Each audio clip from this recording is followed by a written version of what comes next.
રાજકોટ મહાનગરપાલિકા દ્વારા પીપીપી યોજના અંતર્ગત ઝૂંપડપટ્ટી હટાવી ત્યાં રહેતા ગરીબોને આવાસ બનાવવાની સરકારની યોજના છે, જેનો સૌરાષ્ટ્ર ઝૂંપડપટ્ટી મહાપરિષદ દ્વારા આ યોજનાનો વિરોધ કરી ધરણા યોજ્યા હતા।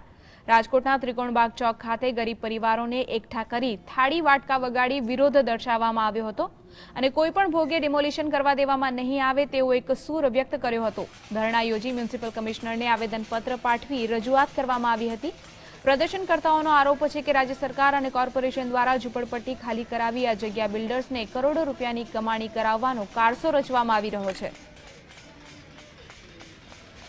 માત્ર કમિશનરને નહીં, સરકારને પણ અમે કહેવા માંગીએ છીએ કે તમારી જે પીપી યોજના છે એ ગરીબ સમાજ માટે ઘાતક યોજના છે, ગરીબ સમાજનું પતન કરનારી યોજના છે અને સીમ વગડે ભટકતી કરનારી આ યોજના છે।